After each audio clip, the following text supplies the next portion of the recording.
Selamat pagi Bapak Ibu Jemaat GKJ Ebenezer.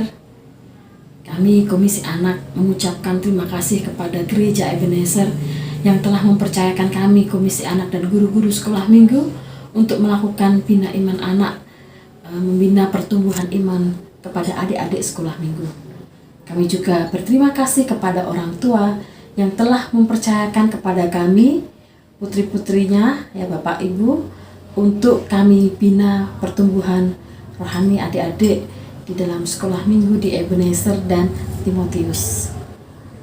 12 tahun tidak terasa kami bersama-sama dengan adik-adik sekolah minggu belajar Alkitab melalui sekolah minggu dan belajar Alkitab juga melalui Timotius. Kami sebenarnya berat hati untuk melepaskan adik-adik ke komisi remaja. Namun dengan pertumbuhan adik-adik secara fisik dan secara iman juga harus bertumbuh, kami harus menyerahkan semuanya itu kepada komisi remaja. Terkhusus kepada Mbak Putri sebagai ketua komisi remaja. Mbak Diah masih ingat setahun yang lalu, tahun 2020, komisi anak menyerahkan sebanyak 11 anak. Dan tahun ini, komisi anak menyerahkan kepada komisi remaja 9 anak sekolah minggu. Mbak Diah titip pesan kepada Mbak Putri selaku ketua komisi remaja supaya adik-adik kami ini dicintai, disayangi dan diperhatikan pertumbuhan imannya. Adapun 9 anak yang akan kami serahkan diantaranya Zaneta Anggi Rayabel Artawira, Bianca Daralin Moza, Daniel Pedrosa, Dilbert Prasetyo Adi, Immanuel Marunduri, Danuarta Wibowo, Arleta Ivana Nuki Tunggadewi, Adiani Prakarta Ningrum, Artiasti Elata. Demikian 9 anak sekolah minggu yang akan kami serahkan kepada komisi anak. Kita berdoa bersama-sama untuk pertumbuhan iman mereka supaya mereka bisa menjadi anak-anak Tuhan yang baik dan berkenan kepada Tuhan dan selalu setia kepada Tuhan Yesus. Terima kasih Bapak Ibu, terima kasih untuk komisi remaja yang sudah mau menerima adik-adik sekolah minggu kami. Shalom semuanya, perkenalkan nama aku Putri dari perwakilan Komisi Remaja yang ingin mengucapkan selamat datang untuk teman-teman dari sekolah minggu di Komisi Remaja. Harap banget nih kita bisa bersama-sama bertumbuh dan juga mengembangkan iman kita kepada Tuhan Yesus di dalam Komisi Remaja ini. Aku juga yakin kalau kita bersama-sama beriringan, jalan bersama Tuhan, pasti kita akan bertumbuh menjadi pribadi yang lebih baik. Kami juga berharap banget untuk teman-teman sekolah minggu yang baru masuk ke komisi remaja juga bisa berpartisipasi dalam setiap kegiatan di komisi remaja, mulai dari YouTubers ataupun kelompok kecil, hangout, acara lainnya, dan juga kami berharap teman-teman semua bisa ikut melayani di komisi remaja. Jadi tunggu apa lagi? Selamat bertumbuh bersama di komisi remaja. Tuhan Yesus memberkati.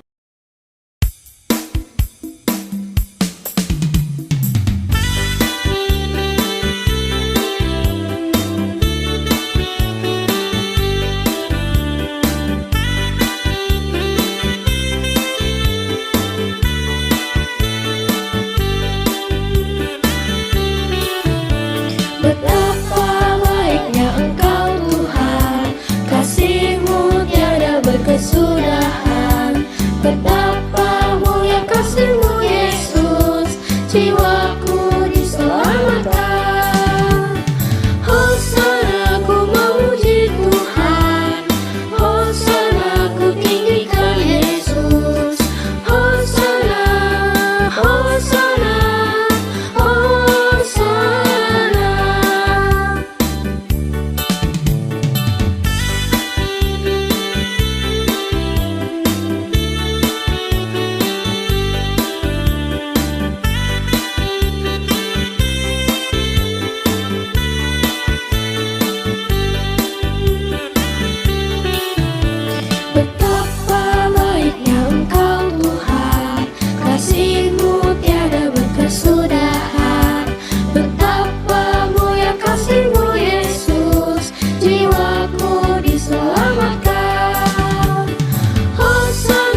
Jemaat yang dikasihi oleh Tuhan, kita akan memulai ibadah kita. Saudara-saudara, saya undang untuk bangkit berdiri.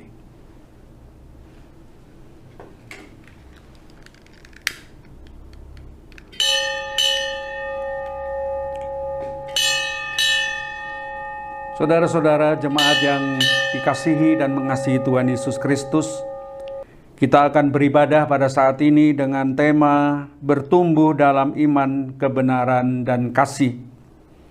Melalui tema ini kita diingatkan bahwa Allah telah menganugerahkan kasih karunia yang berbeda-beda bagi umatnya, dan itu merupakan perlengkapan yang diberikan Allah agar kita dapat melakukan pekerjaan pelayanan dan pembangunan tubuh Kristus. Kini marilah dengan sukacita dan penuh ucapan syukur kita memasuki ibadah dengan menaikkan pujian dari NKB 3 bait 1 dan 2. Terpujilah Allah.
Jemaat yang dikasihi oleh Tuhan, ibadah kita pada saat ini diawali dengan pengakuan bahwa pertolongan kita adalah di dalam nama Tuhan yang menjadikan langit dan bumi.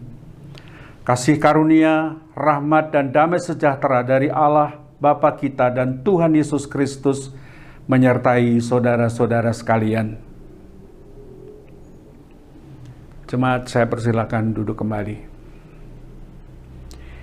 Marilah kita memuji nama Tuhan dengan nyanyikanlah kidung baru nomor 5. Kita nyanyikan bait 1 dan bait yang kedua. Seluruh dunia, hai nyanyikanlah.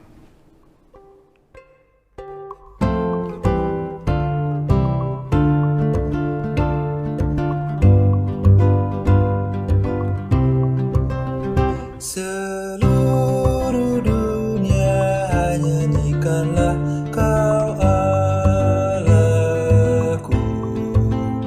Setinggi langitlah pujian bergema, pun bumi tak lelah menaikkan sembah. Seluruh dunia, hai nyanyikanlah Kau Allahku.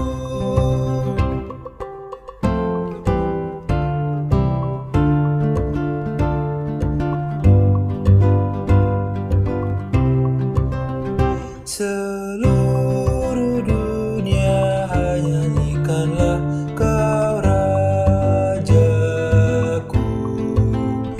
Gereja bermazmur penuh dengan syukur, khususnya hatimu memuji tak jemu. Seluruh dunia, hai nyanyikanlah Kau Rajaku.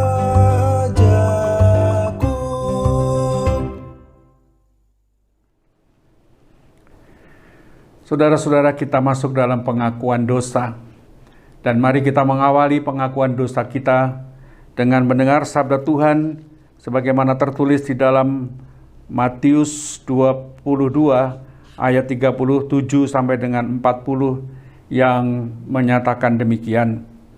Kasihilah Tuhan Allahmu dengan segenap hatimu dan dengan segenap jiwamu dan dengan segenap akal budimu.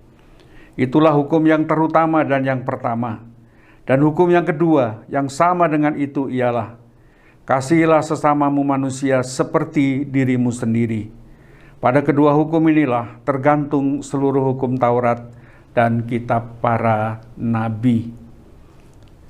Saudara-saudara, firman Tuhan Yesus ini sudah sangat sering kita dengar, kita baca, kita renungkan.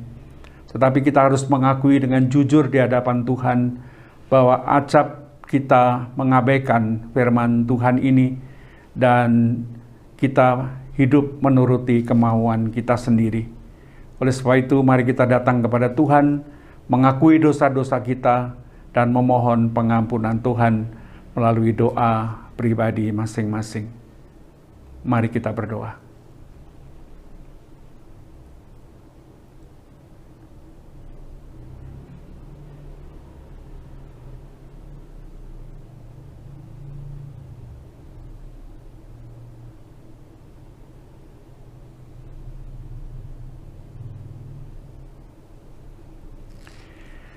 Ya Allah, Bapa kami di dalam Tuhan Yesus Kristus, kami mengakui bahwa kami acap kali mengecewakan Tuhan, menyakiti hati Tuhan, karena hidup kami tidak sesuai dengan perintah-Mu untuk mengasihi Tuhan dan mengasihi sesama kami. Ampunilah kami ya Tuhan. Rahmat-Mu dan kebaikan-Mu kiranya Engkau nyatakan di dalam kehidupan kami. Roh Kudus kiranya menolong kami, supaya hari-hari kami ke depan lebih setia kepada Tuhan dan patuh pada firman-Mu. Dalam nama Tuhan Yesus, kami mengakui dosa-dosa kami dan memohon kemurahan Tuhan. Amin. Saudara-saudara, sebagaimana orang yang sudah mendapat pengampunan dosa, mari sekarang saudara-saudara, saya undang untuk bangkit berdiri, dan kita akan mendengarkan berita anugerah dan petunjuk hidup baru dari Tuhan. Dan sebagai pelayan firman, kami memberitakan bahwa pengampunan dosa berlaku dalam nama Allah Bapa, Putra, dan Roh Kudus. Kini marilah kita menyambut berita anugerah yang diambil dari Mazmur 103 ayat 8 sampai dengan 13. Tuhan adalah penyayang dan pengasih, panjang sabar dan berlimpah kasih setia. Tidak selalu ia menuntut dan tidak untuk selama-lamanya ia mendendam. Tidak dilakukannya kepada kita setimpal dengan dosa kita, dan tidak dibalasnya kepada kita setimpal dengan kesalahan kita. Tetapi setinggi langit di atas bumi, demikian besarnya kasih setianya atas orang-orang yang takut akan Dia. Sejauh timur dari barat, demikian dijauhkannya daripada kita pelanggaran kita. Seperti Bapa sayang kepada anak-anaknya, demikian Tuhan sayang kepada orang-orang yang takut akan Dia. Dan kita menerima petunjuk hidup baru dari Tuhan, sebagaimana tertulis di dalam 1 Korintus 15 ayat 58. Demikian tertulis di dalam Alkitab. Karena itu, saudara-saudaraku yang kekasih, berdirilah teguh, jangan goyah, dan giatlah selalu dalam pekerjaan Tuhan. Sebab kamu tahu, dalam persekutuan dengan Tuhan, jerih payahmu tidak sia-sia. Demikianlah berita anugerah dan petunjuk hidup baru dari Tuhan. Saudara-saudara, kita nyanyikan nyanyian kesanggupan kita sebagaimana ditulis di dalam Kidung Jemaat 369a, kita nyanyikan bait 1 dan baitnya yang ketiga. Ya Yesus, ku berjanji.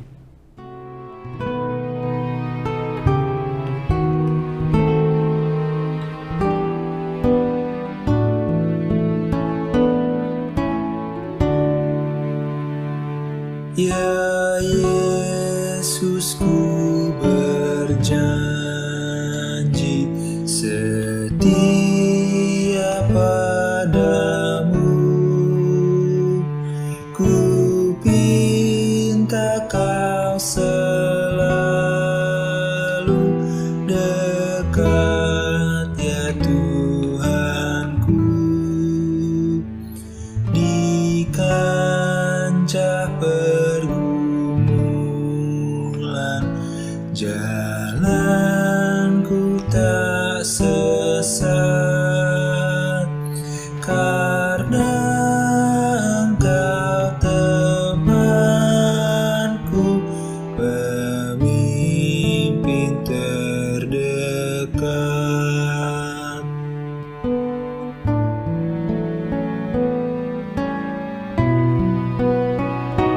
Ya Yesus, Kau berjanji kepada umat-Mu di dalam kemuliaan, Kau sambut hamba-Mu, dan aku pun berjanji setia padamu. Berikanlah karunia mengikut-Mu teguh.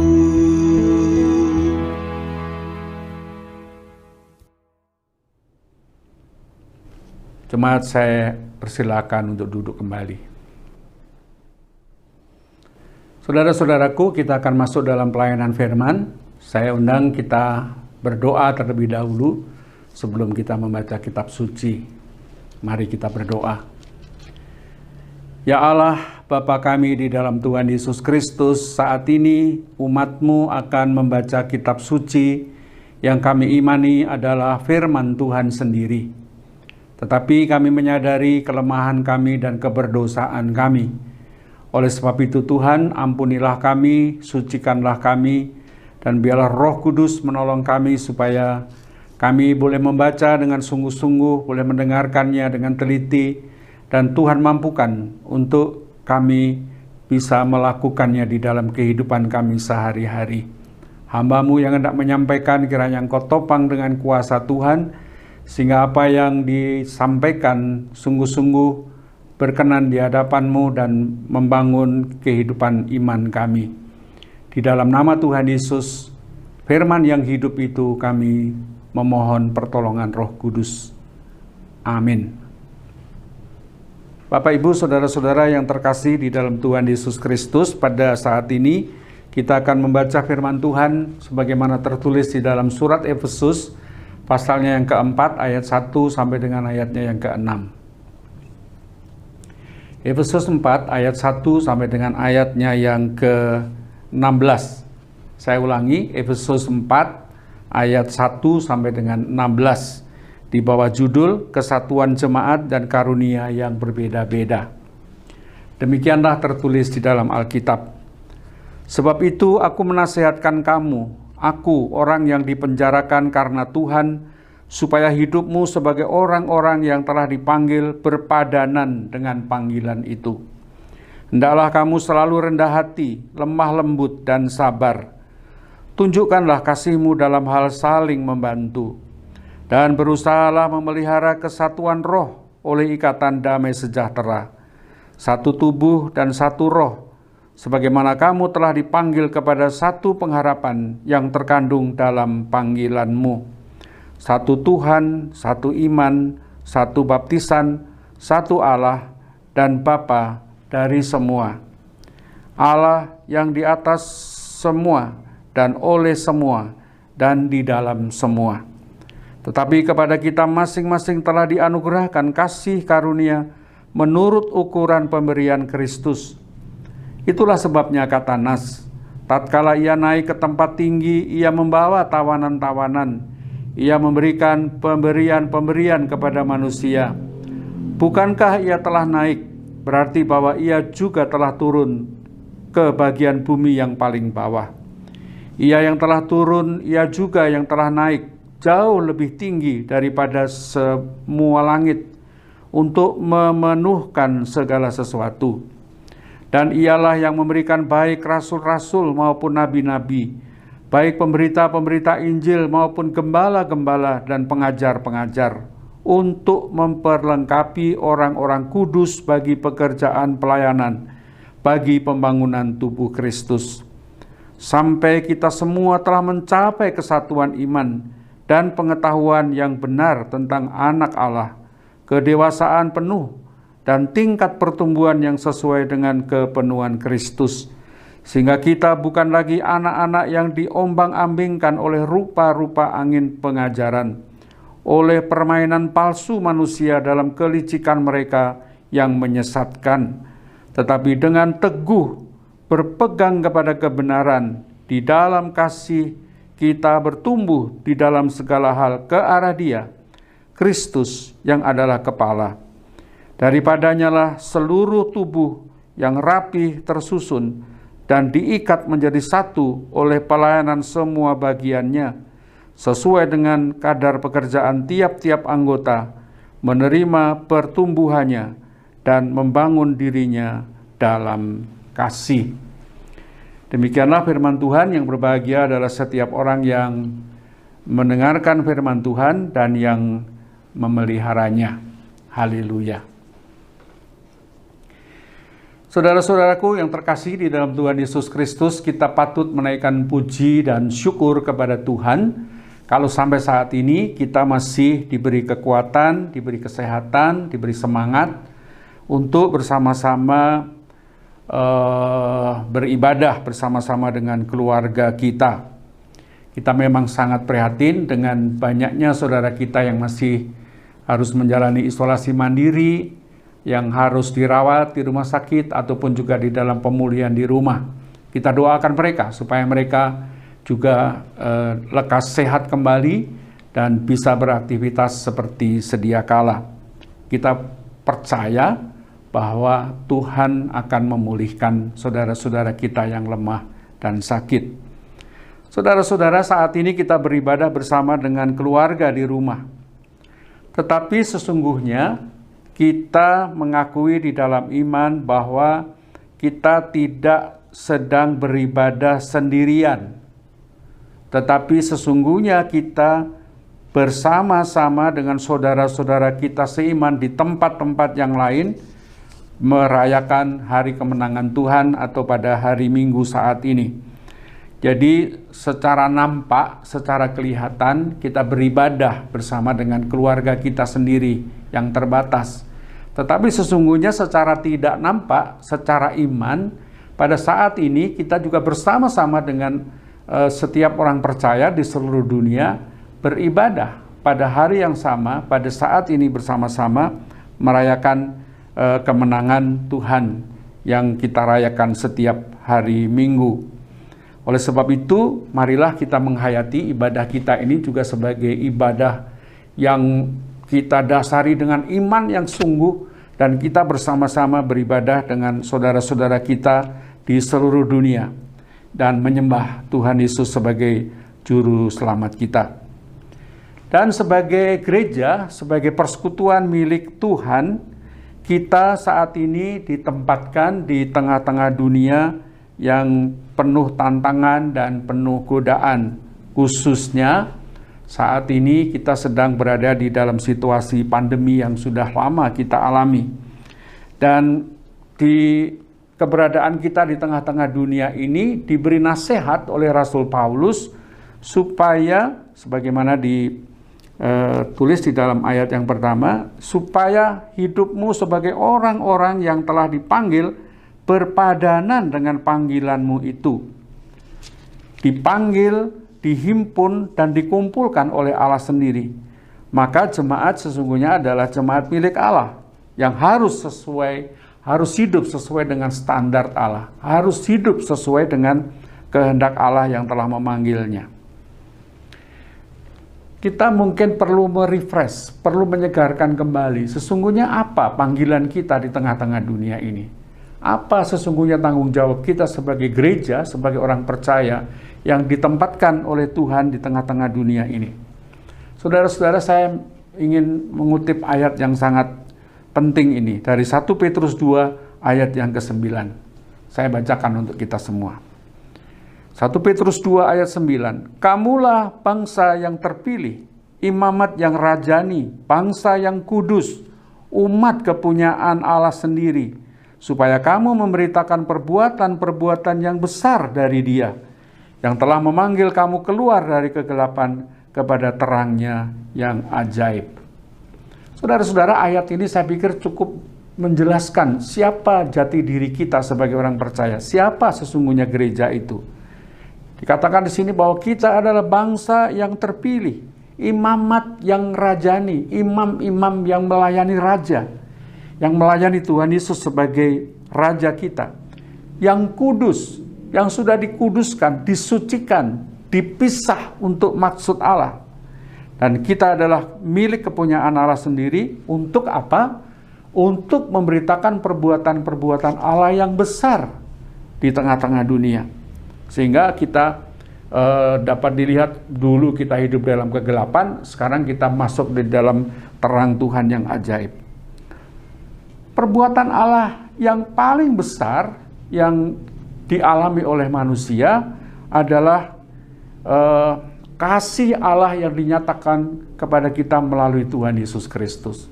Manusia yang sudah jatuh dalam dosa, manusia yang sudah terpisah dari Allah karena dosa-dosanya. Tetapi Allah tetap mengasihi manusia, dan Ia datang ke dunia ini melalui Tuhan Yesus Kristus. Tuhan Yesus berkenan mencari kita orang berdosa untuk diselamatkan. Ia dapat diibaratkan, misalnya di dalam Mazmur 23, Allah digambarkan sebagai gembala agung, seorang gembala yang mencari domba-dombanya yang sesat, yang membalut luka-luka mereka, yang menyembuhkan sakit penyakit mereka, yang membawa ke air yang tenang, membawa ke rumput yang hijau.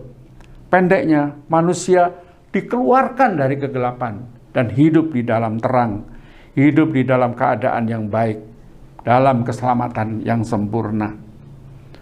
Alkitab juga menggambarkan Allah itu sebagai seorang Bapa yang baik. Kita mengenal kisah anak yang hilang. Si anak telah meminta harta kekayaannya yang menjadi haknya, padahal bapaknya masih hidup. Dan ketika harta benda diberikan kepada anaknya, kemudian dipakai untuk hal-hal yang tidak bertanggung jawab. Baru setelah dia kehabisan uang, kehabisan harta, tidak ada harapan, kemudian dia kembali kepada bapaknya. Dia mau dijadikan apapun mau nih, pokoknya saya mau kembali kepada bapak. Dan kita tahu akhir cerita ini.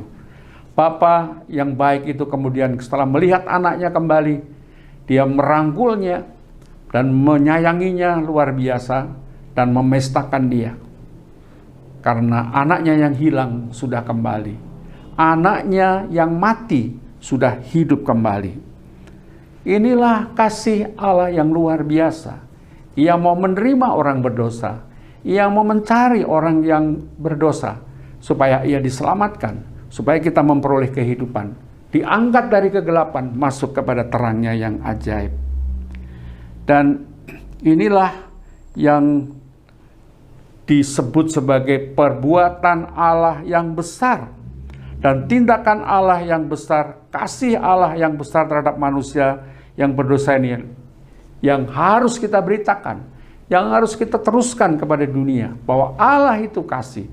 Allah mau mengampuni dosa-dosa manusia, dan manusia dirangkul kembali, dikembalikan dalam hubungan yang benar dengan Allah, dan mengalami kehidupan yang sempurna.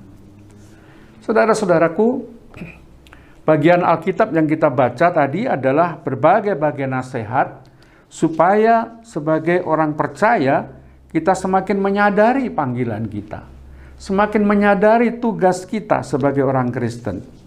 Dan Rasul Paulus memberikan berbagai nasihat praktis untuk dapat dihayati, dipraktekkan oleh setiap orang percaya di dalam kehidupannya sehari-hari. Ada 3 hal yang besar yang saya ringkas dengan cepat. Nasihat Rasul Paulus.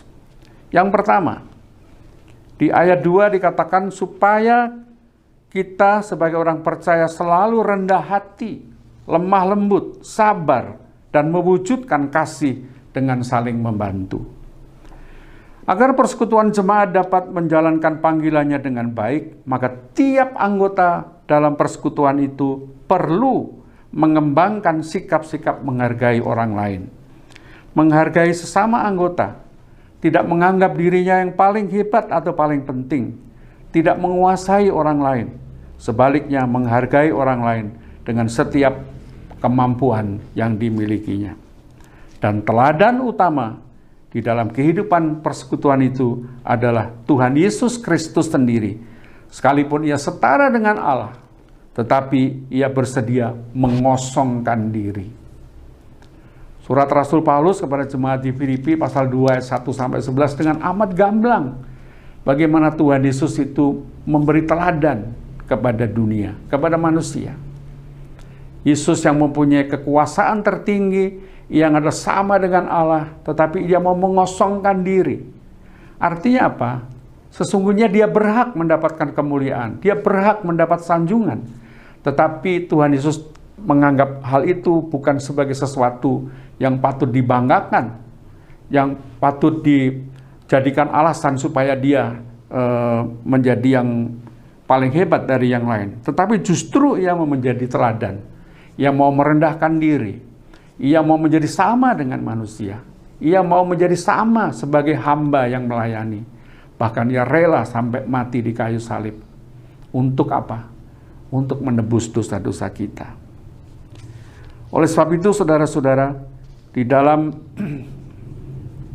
kehidupan kita sehari-hari sebagai orang percaya, kita mesti menekankan hal ini di dalam persekutuan kita, supaya selalu rendah hati, lemah lembut, sabar, dan mewujudkan kasih dengan saling membantu. Yang kedua, Rasul Paulus menasihatkan supaya kita senantiasa memelihara kesatuan yang diikat oleh Roh Kudus yang mendatangkan damai sejahtera. Kalau persekutuan, kalau hubungan-hubungan antar manusia itu diikat oleh kuasa Roh Kudus, maka tentu akan membuat semua anggota menjadi berharga. Semua anggota menjadi penting dan persekutuan itu dapat dibangun sedemikian rupa sehingga damai sejahtera menguasai persekutuan itu. Sebaliknya, kalau persekutuan itu dikuasai oleh orang-orang tertentu, diikat oleh kepentingan-kepentingan tertentu, seringkali itu justru menimbulkan konflik. Tetapi kalau Roh Kudus yang mengikat persekutuan, itu pasti akan mendatangkan damai sejahtera. Kita membaca di dalam Galatia 5 ayat 22 dan 23, di sana dikatakan buah roh. Kalau Roh Kudus bekerja di dalam persekutuan, maka akan muncul kasih, sukacita, damai sejahtera, kesabaran, kemurahan, kebaikan, kesetiaan, kelemah lembutan, dan penguasaan diri.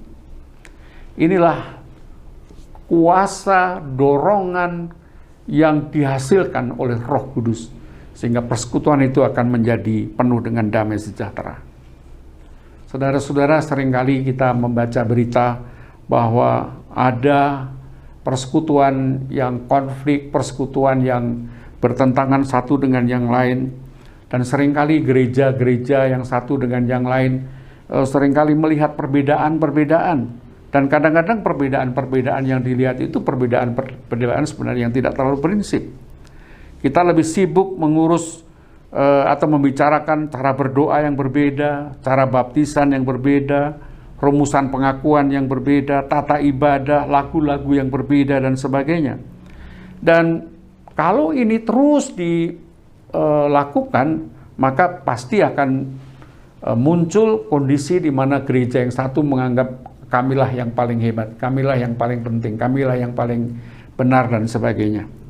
Tetapi saudara-saudaraku, justru firman Tuhan pada saat ini menegaskan dan mengingatkan kepada kita persekutuan, kalau mau mengalami damai sejahtera, tentu dia harus diikat oleh kuasa Roh Kudus yang membawa damai sejahtera. Persekutuan itu harus terbuka pada pertolongan Roh Kudus yang membaharui kehidupan dan membawa damai sejahtera. Yang ketiga, tiap orang mendapat kasih karunia atau pemberian atau anugerah Allah yang berbeda-beda. Tuhan memberikan kemampuan-kemampuan, berkat-berkat, kasih karunia yang berbeda-beda dari dalam setiap persekutuan itu. Di dalam ayat yang ke-11 di sana dikatakan bahwa Tuhan sendirilah yang memberikan rasul-rasul, memberikan nabi-nabi, pemberita Injil, dan gembala-gembala. Dan mereka ini bertanggung jawab agar warga jemaat semakin bertumbuh dalam iman, kebenaran, dan kasih. Saya kutipkan ayat yang ke-14 dan ayat yang ke-15. Tugas mereka adalah, ayat 12, untuk memperlengkapi orang-orang kudus bagi pekerjaan pelayanan, bagi pembangunan tubuh Kristus, sampai kita semua telah mencapai kesatuan iman, pengetahuan yang benar tentang anak Allah, kedewasaan yang penuh, dan tingkat pertumbuhan yang sesuai dengan kepenuhan Kristus. Ayat 14, sehingga kita bukan lagi anak-anak yang diombang-ambingkan oleh rupa-rupa angin pengajaran, oleh permainan palsu manusia, dalam kelicikan mereka yang menyesatkan. Jadi karunia-karunia yang berbeda itu dipergunakan untuk membangun kehidupan persekutuan. Untuk membangun supaya persekutuan itu menjadi lebih kokoh, menjadi lebih lengkap, lebih bertumbuh di dalam iman. Mereka semakin menyadari kebenaran iman itu seperti apa, supaya mereka menjaga kesatuan satu dengan yang lain. Saya tidak bisa membayangkan kalau satu persekutuan semuanya pendeta, atau semuanya penatua, atau semuanya koster. Tidak mungkin.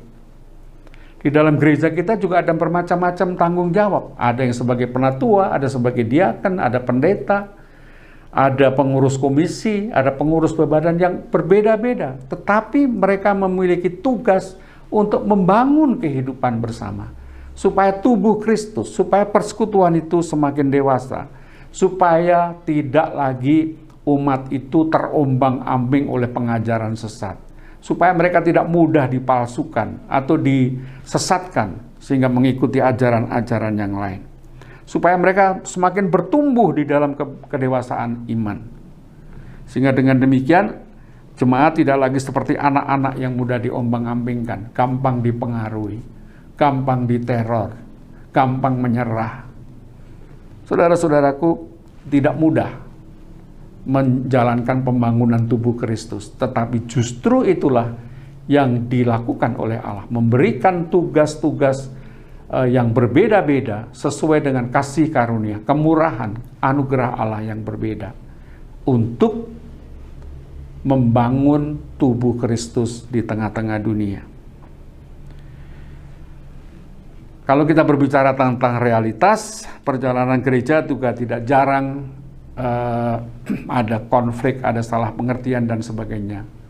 Di jemaat Korintus misalnya, Rasul Paulus melihat bahwa di dalam jemaat ada kelompok-kelompok yang mengidolakan tokoh-tokoh tertentu. Dan yang menganggap kelompok mereka lah yang paling super, paling heroik dan sebagainya. Dan justru karena itu terjadilah perpecahan-perpecahan. Bapak, Ibu, Saudara-saudara, nasihat-nasihat dari Rasul Paulus tadi tentu sangat penting kita perhatikan untuk kehidupan kita dewasa ini.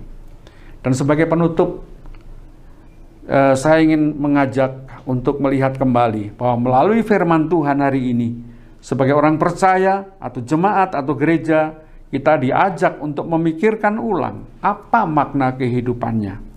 Sebagai milik Allah kita dipanggil supaya hidupmu sebagai orang-orang yang telah dipanggil berpadanan dengan panggilan itu.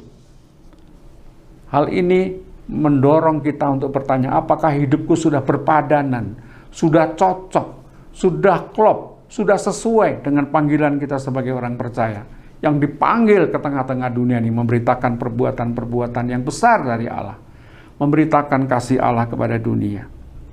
Dan sebagai orang yang telah dipanggil sebagai milik Kristus, kita perlu terus berusaha, bertumbuh dalam iman, kebenaran, dan kasih.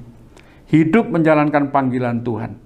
Tidak hidup untuk diri sendiri, tidak mementingkan diri sendiri, tetapi kita senantiasa saling melengkapi satu dengan yang lain, sesuai dengan karunia-karunia yang diberikan oleh Tuhan. Dalam kondisi kita yang masih berada di dalam pandemi, firman Tuhan ini juga menjadi sangat penting.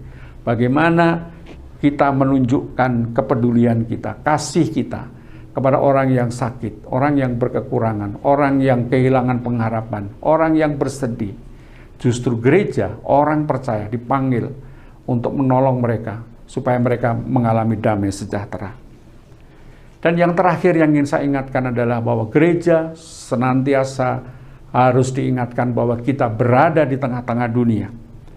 Dan di dalam dunia inilah kita dipanggil untuk memberi diri sesuai dengan panggilan kita sebagai gereja. Bulan ini adalah bulan istimewa. Bulan di mana kita mensyukuri berkat Tuhan bahwa 76 tahun kita sudah diberikan kemerdekaan oleh Tuhan. Para pejuang sudah berjuang membangun kehidupan negara yang merdeka. Sekarang tugas kita saat ini, hari ini adalah mengisi, menghayati, merayakan, memaknai kemerdekaan itu melalui berkat-berkat Tuhan yang sudah diberikan kepada kita. Sesuai dengan kasih karunia, pemberian, talenta-talenta yang kita miliki. Sebagai apapun kita, jalani dengan penuh tanggung jawab. Apakah kita sebagai guru, sebagai pendeta, sebagai pengajar, sebagai karyawan swasta, sebagai tukang ojek, atau sebagai apapun, mari kita jalani dengan sungguh-sungguh. Memberikan yang terbaik. Karena kita memang dipanggil oleh Tuhan untuk menyatakan kasih Tuhan ke tengah-tengah dunia ini. Kiranya Tuhan menolong kita semua supaya kita semakin bertumbuh di dalam iman, di dalam kebenaran dan kasih. Tuhan Yesus memberkati. Amin.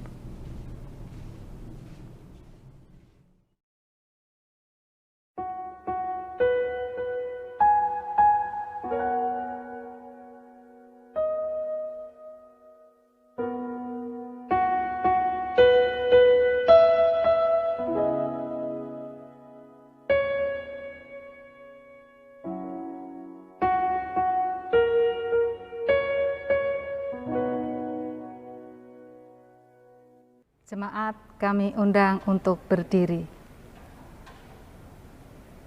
Bersama dengan umat di segala abad dan tempat, marilah kita memperbaharui iman percaya kita dengan mengucapkan pengakuan iman rasuli. Aku percaya kepada Allah, Bapa yang Maha Kuasa, Khalik langit dan bumi, dan kepada Yesus Kristus, Anaknya yang tunggal Tuhan kita, yang dikandung daripada Roh Kudus, lahir dari anak darah Maria, yang menderita di bawah pemerintahan Pontius Pilatus, disalibkan, mati dan dikuburkan, turun ke dalam kerajaan maut. Pada hari yang ketiga, bangkit pula dari antara orang mati, naik ke surga, duduk di sebelah kanan Allah, Bapa yang Maha Kuasa, dan akan datang dari sana untuk menghakimi orang yang hidup dan yang mati. Aku percaya kepada Roh Kudus, gereja yang kudus dan am, persekutuan orang kudus, pengampunan dosa, kebangkitan daging, dan hidup yang kekal. Jemaat dipersilahkan duduk.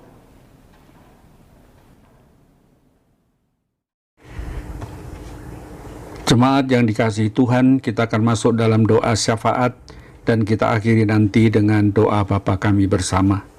Mari kita berdoa. Ya Tuhan, Allah yang Maha Kuasa, Bapa kami sorgawi, Tuhan yang kami panggil dalam nama Yesus Kristus, Juru Selamat kami yang hidup. Kami sujud menyembah, menaikkan pujian dan syukur kami, karena Tuhan terus memelihara hidup kami. Engkau mencukupkan kebutuhan kami, dan kami dalam keadaan sehat. Kami bersyukur untuk lawatan Tuhan melalui firman-Mu yang kami dengar hari ini. Pujian dan sembah kami kiranya berkenan bagi-Mu, ya Tuhan. Oh Allah yang rahmani, perkenankan kami menyampaikan doa syukur dan syafaat kami. Kami bersyukur untuk saudara-saudara kami yang sudah sembuh dan mengakhiri masa isolasi mandiri. Bahkan mereka telah dapat beraktivitas kembali. Kini kami menyatukan hati, berdoa untuk saudara-saudara kami yang masih dalam keadaan sakit dan dalam proses pemulihan.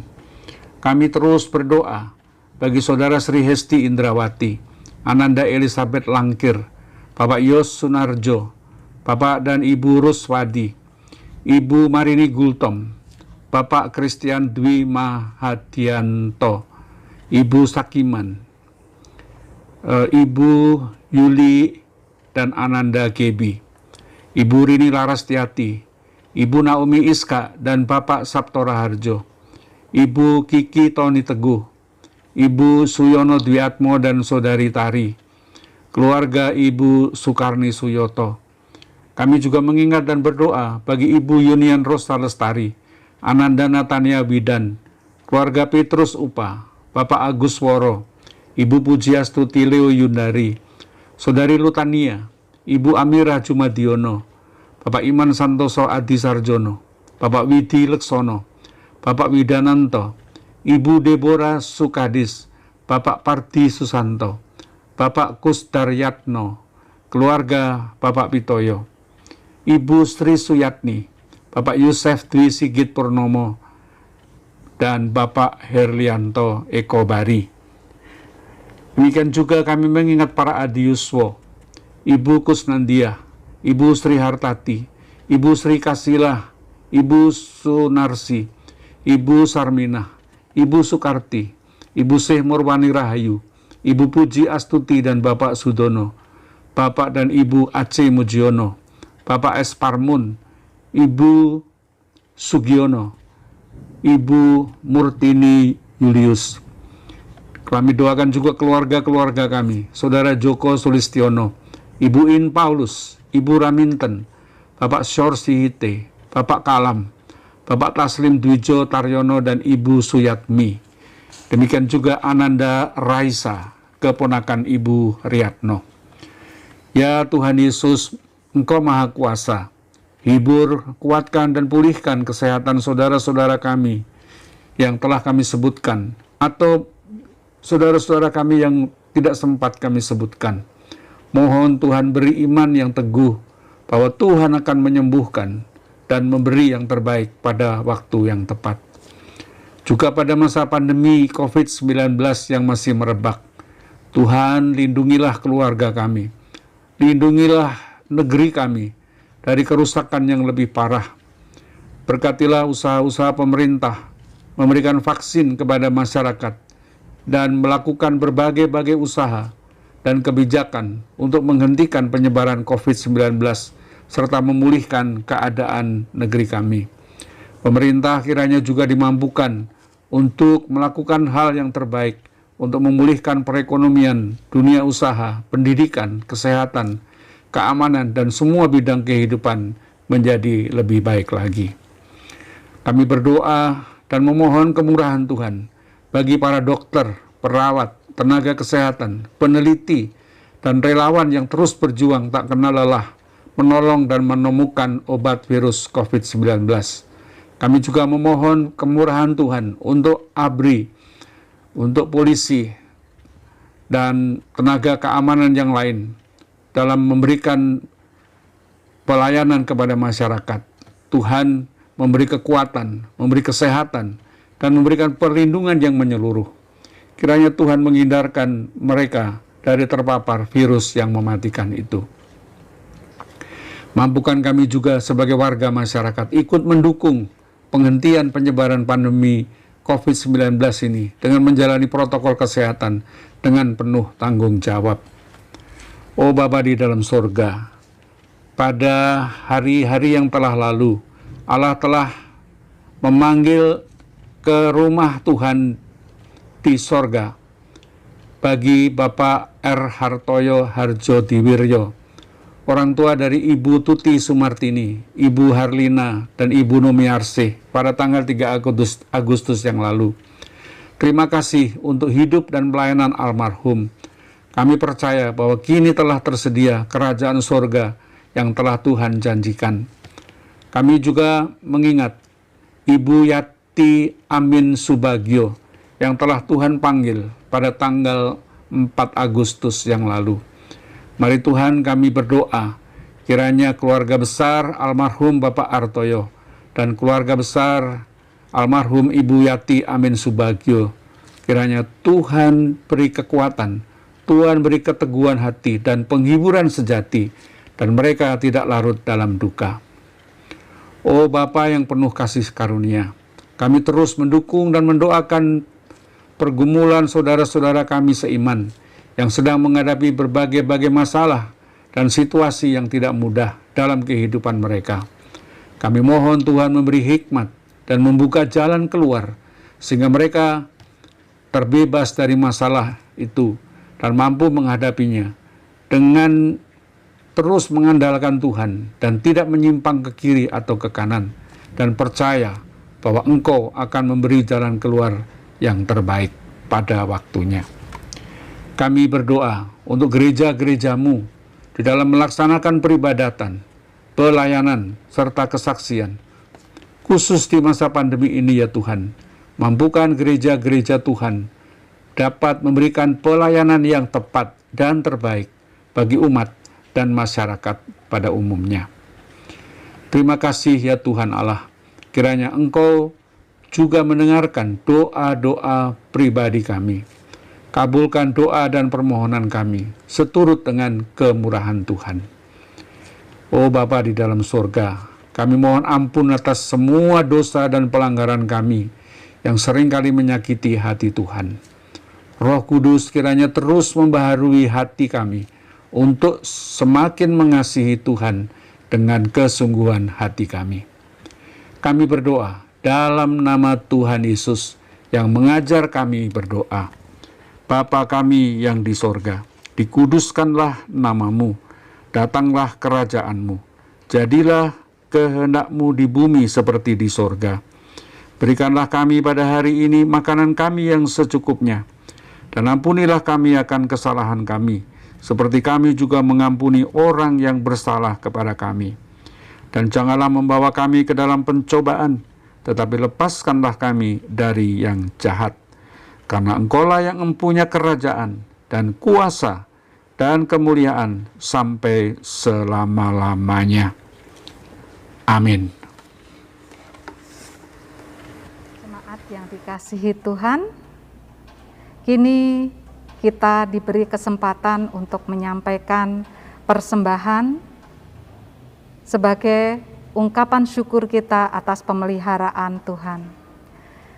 Adapun tata cara dalam memberikan persembahan, Bapak Ibu dapat menyampaikan melalui transfer bank, dapat juga disampaikan langsung ke kantor gereja. Jika Bapak Ibu mengalami kendala atau kesulitan, Bapak Ibu dapat menghubungi majelis wilayah masing-masing. Nas pembimbing 1 Tawarikh 29 ayat 14. Sebab siapakah aku ini dan siapakah bangsaku, sehingga kami mampu memberikan persembahan sukarela seperti ini. Sebab daripadamulah segala-galanya, dan dari tanganmu sendirilah persembahan yang kami berikan kepadamu. Nyanyian persembahan, Sungguh ku bangga Bapa.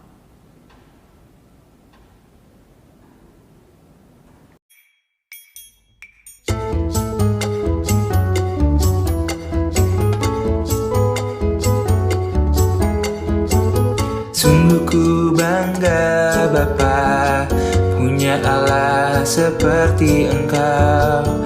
Sungguh ku bangga Yesus atas segala pengorbananmu. Tak ingin aku hidup lepas dari kasih-Mu. Kasih-Mu menyelamatkan dan beriku pengharapan. Kini ku persembahkan apa yang aku miliki. Memang tiada berarti bila dibanding dengan kasih-Mu. Namun ku ingin memberi dengan sukacita di hati, karena ku tahu ini menyenangkan hati-Mu.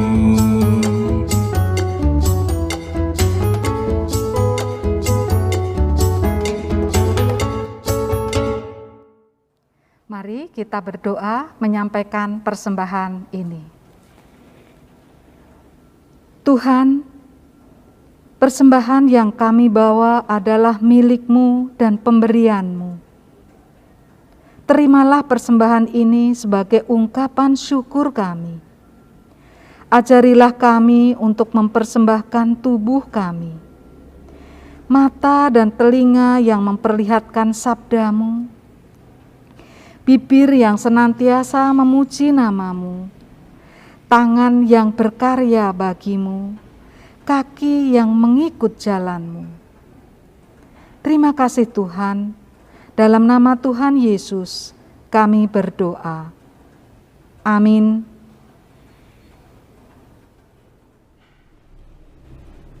Saudara-saudaraku yang terkasih, kita akan mengakhiri ibadah pada saat ini. Marilah sekarang kita melanjutkan kehidupan peribadahan kita di dalam kehidupan kita sehari-hari. Dan biarlah Tuhan sendiri melalui Roh-Nya menuntun kehidupan kita, sehingga hidup kita terus bertumbuh di dalam iman, dalam pengharapan, kebenaran, dan kasih. Mari kita menyanyikan nyanyian Kidung Jemaat 466A. Kita nyanyikan bait 1 dan bait yang ketiga. Ya Tuhan isi hidupku.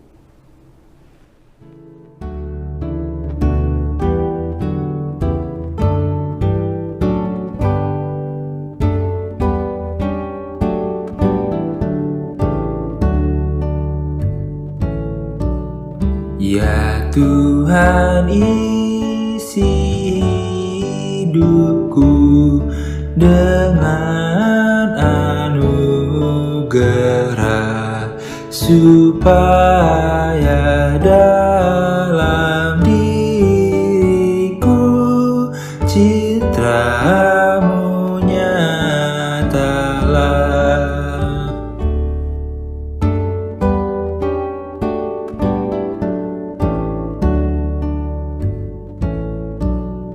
Kiranya tiap langkahku dan pekerjaanku pun yang biasa dan kecil memuji nama-Mu.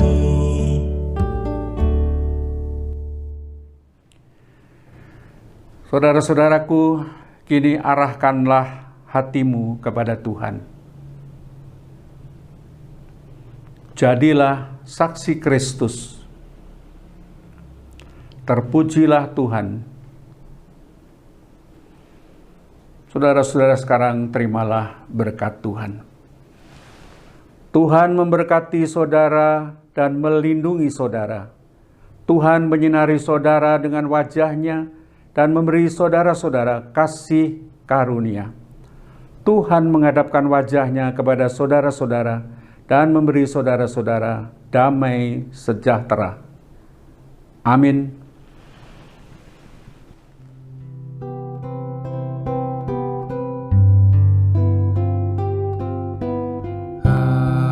Haleluya, haleluya, haleluya, haleluya, haleluya,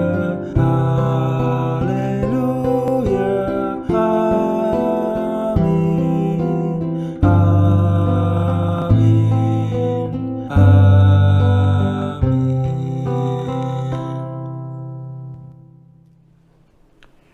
Saudara-saudaraku yang dikasihi oleh Tuhan, kita sudah mengakhiri ibadah kita dan kita akan melanjutkan kehidupan peribadahan kita di dalam kehidupan kita sehari-hari.